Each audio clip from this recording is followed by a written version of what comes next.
Praise the Lord. प्रभु के नाम की स्तुति हो। आज हम पढ़ेंगे उत्पत्ति 35वां अध्याय। तब परमेश्वर ने याकूब से कहा, यहाँ से कूच करके बेतेल को जा और वहीं रह और वहाँ ईश्वर के लिए वेदी बना, जिसने तुझे उस समय दर्शन दिया जब तू अपने भाई एसाव के डर से भागा जाता था। तब याकूब ने अपने घराने से और उन सब से भी जो उसके संग थे कहा, तुम्हारे बीच में जो पराए देवता हैं उन्हें निकाल फेंको और अपने को शुद्ध करो और अपने वस्त्र बदल डालो और आओ हम यहाँ से कूच करके बेतेल को जाए। वहाँ मैं ईश्वर के लिए एक वेदी बनाऊँगा, जिसने संकट के दिन मेरी सुन ली और जिस मार्ग से मैं चलता था उसमें मेरे संग रहा। सो जितने पराए देवता उनके पास थे और जितने कुंडल उनके कानों में थे, उन सबों को उन्होंने याकूब को दिया और उसने उनको उस सिंदूर वृक्ष के नीचे जो शकेम के पास है गाड़ दिया।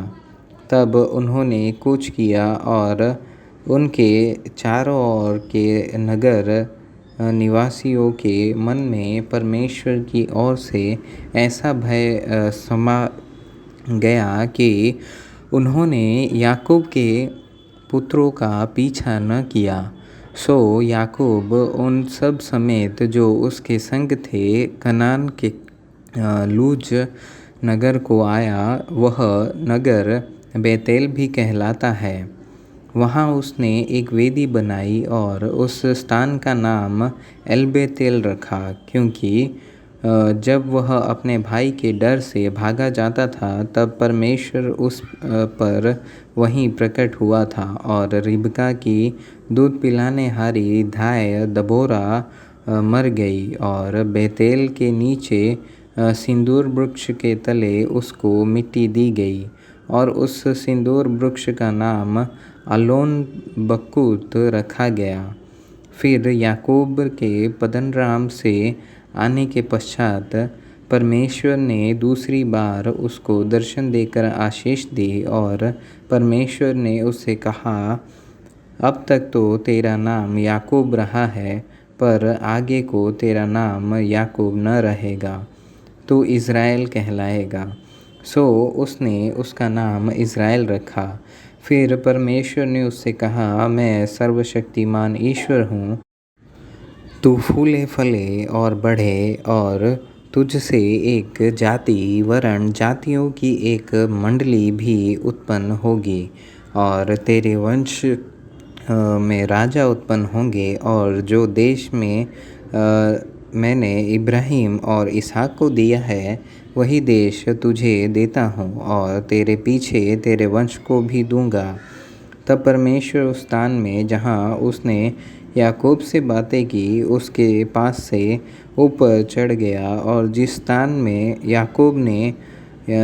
परमेश्वर ने याकूब से बातें की वहाँ याकूब ने पत्थर का एक खंभा खड़ा किया और उस पर अर्घ देकर तेल डाल दिया। और जहाँ परमेश्वर ने याकूब से बातें की उस स्थान का नाम उसने बेतेल रखा।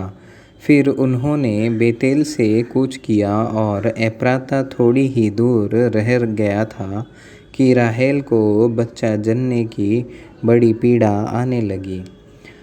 जब उसको बड़ी बड़ी पीड़ा उठती थी तब धाय ने उससे कहा, मत डर, अब की बार तेरे बेटा ही होगा। तब ऐसा हुआ कि वह मर गई और प्राण निकलते निकलते उसने उस बेटे का नाम बेनोनी रखा, पर उसके पिता ने उसका नाम बिन्यामीन रखा। यूँ राहेल मर गई और एप्राता अर्थात बेतलेहम के मार्ग में उसको मिट्टी दी गई। और याकूब ने उसकी कब्र पर एक खंभा खड़ा किया। राहेल की कब्र का वही खंभा आज तक बना है। फिर इज़राइल ने कूच किया और एदेर नाम गुम्मट के आगे बढ़कर अपना तंबू खड़ा किया।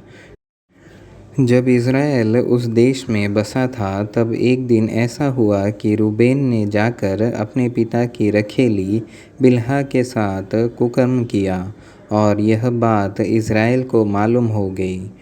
याकूब ने 12 पुत्र हुए।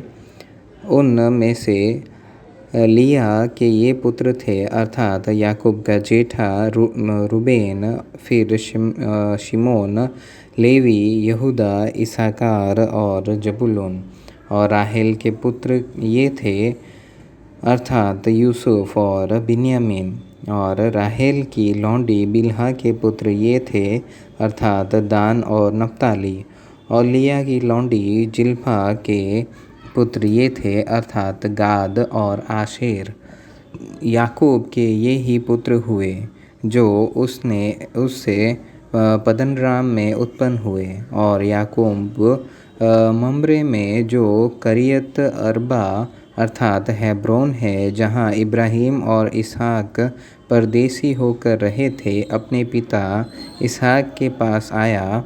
इसहाक की अवस्था 180 वर्ष की हुई और इसहाक का प्राण छूट गया और वह मर गया और वह बूढ़ा और पूरी आयु का होकर अपने लोगों में जा मिला। और उसके पुत्र एसाव और याकूब ने उसको मिट्टी दी।